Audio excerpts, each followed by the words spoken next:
আজি মই প্ৰথম খবৰটি খুবেই গুৰুত্বপূৰ্ণ এটা বিগ ব্ৰেকিং নিউজ মুখ্যমন্ত্ৰীয়ে ৰাজ্যৰ লাখ লাখ মহিলাক দেখুৱালে তিনিটা পথ এইকেইটা কাম কৰিলে পুনৰ পাব চৰকাৰী ধন মুখ্যমন্ত্ৰী উদ্যমিতা আঁচনিৰ অধীনত 10,000 টকা লাভ কৰা সকলো মহিলাই কৰিব লাগিব বিহে কেইটামান কাম 10,000 টকা 10 জনীয়া গোটত দিব পাৰিব সকলো মহিলাই আনকি মুখ্যমন্ত্ৰী উদ্যমিতা আঁচনিৰ অধীনত 10,000 টকা লাভ কৰা প্ৰতিজন মহিলাই নিজেও কৰিব পাৰিব ব্যৱসায় আৰু লগতে স্বামীৰ ব্যৱসায়ৰ ক্ষেত্ৰতো বিনিয়োগ কৰিব পাৰিব 10,000 টকা এই তিনিটা কামৰ ভিতৰত যিকোনো এটা কাম কৰিলে দ্বিতীয় পৰ্যায়ত লাভ কৰিব 25,000 টকা অহা বছৰ মুখ্যমন্ত্ৰীয়ে সকলো মহিলাক প্ৰদান কৰিব এই ধনৰাশি অহা বছৰ আমি আকৌ একেলগে এনেকে গোট খাব পাৰিম তিনিটা ৰাস্তা কি যে আমি 10,000 টকাৰ আজি এখন চেক পাম এই 10,000 টকা যদি 10 জনীয়া গ্ৰুপটোত আমি জমা দিওঁ আমাৰ 1 লাখ টকা হ'ব আৰু বেংকে যেতিয়া দেখিব আপোনালোকৰ গ্ৰুপত 1 লাখ টকা জমা আছে বেংকে আপোনালোকক আৰু লোন দিব আৰু গ্ৰুপটো আগবাঢ়ি যাব পাৰিব দ্বিতীয়তে যে নহয় মই গ্ৰুপত নিদিওঁ মই নিজে কিবা এটা কৰিম ভাল কথা নিজে কি কৰিব আমি এটা যিকোনো ব্যৱসায় কৰিম মৌমাখি গাখীৰ মুৰ্গী গাহৰি সৰু পিঠা পনা বা তাঁতশালৰ কাম আমি যেনেকে বিচাৰো আমি এই 10,000 টকা আমি ব্যৱহাৰ কৰিম তৃতীয়তে মই আৰু এটা সহজ উপায় দিছো যে মোৰ হাজবেণ্ডৰ বা মোৰ ঘৰৰ এখন দোকান আছে বা মোৰ ঘৰৰ কিবা ব্যৱসায় আছে সেই ব্যৱসায়টো যদি আপোনালোকে এই 10,000 টকাটো খৰচ কৰে ঘৰৰ ব্যৱসায়টো ভাল হ'ব তাৰমানে আমি গ্ৰুপত দিম নহলে আমি নিজে খৰচ কৰিম নহলে আমি ঘৰৰ ব্যৱসায় যি ব্যৱসায় ইতিমধ্যে আছে তাতে আমি টকাটো খৰচ কৰিম এই তিনিটাৰ যিকোনো ধৰণে আপোনালোকে খৰচ কৰক আমি অহা বছৰ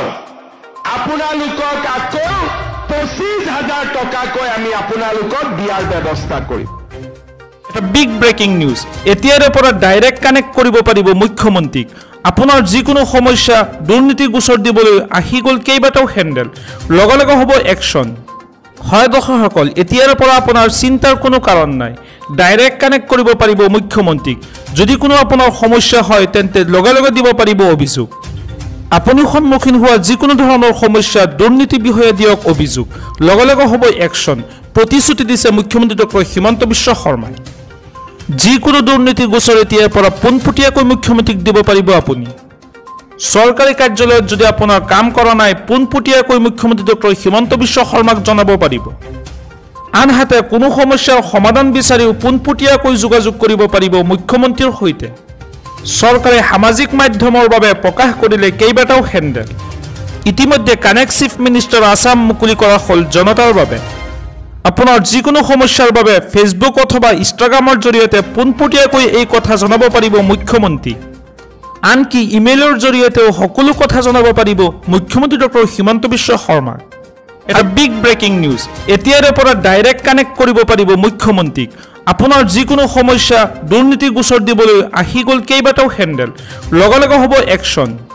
হয় দৰ্শকসকল এতিয়াৰে পৰা আপোনাৰ চিন্তাৰ কোনো কাৰণ নাই ডাইৰেক্ট কানেক্ট কৰিব পাৰিব মুখ্যমন্ত্ৰীক যদি কোনো আপোনাৰ সমস্যা হয় তেন্তে লগে লগে দিব পাৰিব অভিযোগ আপুনি সন্মুখীন হোৱা যিকোনো ধৰণৰ সমস্যা দুৰ্নীতি বিষয়ে দিয়ক অভিযোগ লগে লগে হ'ব একশ্যন প্ৰতিশ্ৰুতি দিছে মুখ্যমন্ত্ৰী ডক্টৰ হিমন্ত বিশ্ব শৰ্মাই যিকোনো দুৰ্নীতি গোচৰ এতিয়াৰ পৰা পোনপটীয়াকৈ মুখ্যমন্ত্ৰীক দিব পাৰিব আপুনি চৰকাৰী কাৰ্যালয়ত যদি আপোনাৰ কাম কৰা নাই পোনপটীয়াকৈ মুখ্যমন্ত্ৰী ডক্টৰ হিমন্ত বিশ্ব শৰ্মাক জনাব পাৰিব আনহাতে কোনো সমস্যাৰ সমাধান বিচাৰিও পোনপটীয়াকৈ যোগাযোগ কৰিব পাৰিব মুখ্যমন্ত্ৰীৰ সৈতে চৰকাৰে সামাজিক মাধ্যমৰ বাবে প্ৰকাশ কৰিলে কেইবাটাও হেণ্ডেল ইতিমধ্যে কানেক্ট চিফ মিনিষ্টাৰ আছাম মুকলি কৰা হ'ল জনতাৰ বাবে আপোনাৰ যিকোনো সমস্যাৰ বাবে ফেচবুক অথবা ইনষ্টাগ্ৰামৰ জৰিয়তে পোনপটীয়াকৈ এই কথা জনাব পাৰিব মুখ্যমন্ত্ৰী আনকি ইমেইলৰ জৰিয়তেও সকলো কথা জনাব পাৰিব মুখ্যমন্ত্ৰী ডক্টৰ হিমন্ত বিশ্ব শৰ্মা এটা বিগ ব্ৰেকিং নিউজ অসম কেবিনেটৰ গুৰুত্বপূৰ্ণ সিদ্ধান্ত অসমত নতুনকৈ পুনৰ ৩,১৪,৭৭৩টা পৰিয়াললৈ প্ৰধানমন্ত্ৰী আৱাস যোজনা গৃহ প্ৰদান কৰিব ৰাজ্য চৰকাৰে PMAY ঘৰৰ তালিকাত আছে নেকি আপোনাৰ নাম নাথাকিলে দিয়ক অভিযোগ মুকলি কৰা হৈছে হেল্পলাইন নম্বৰ হয় দৰ্শকসকল প্ৰধানমন্ত্ৰী আৱাস যোজনাৰ বাবে আপুনিও কৰিছিল নেকি আবেদন এতিয়াৰে পৰা পঞ্চায়ত প্ৰতিনিধি বা অনলাইন কেন্দ্ৰৰ অবিহনে নিজেই চাব পাৰিব তালিকাত আপোনাৰ নাম ঘৰত বহিয়ে চাব পাৰিব PMAYৰ তালিকাত আছে নেকি আপোনাৰ নাম তালিকাত আপোনাৰ নাম নাথাকিলে পোনপটীয়াকৈ দিব পাৰিব অভিযোগ ইতিমধ্যে চৰকাৰী ঘৰৰ নতুন তালিকা প্ৰকাশ কৰা হৈছে ঘৰত বহিয়ে ফোন কৰি এতিয়াই অন্তৰ্ভুক্ত কৰক আপোনাৰ নাম নতুনকৈ পুনৰ ৩,১৪,৭৭৩ গৰাকীক দিয়া হ'ব চৰকাৰী ঘৰ অসম কেবিনেটৰ গুৰুত্বপূৰ্ণ সিদ্ধান্ত ঘৰ লাভ কৰিবৰ বাবে সেই বিশেষ ফোন নম্বৰটো হৈছে 8810389745 আৰু লগতে হেল্পলাইন নম্বৰটো হৈছে 01123063285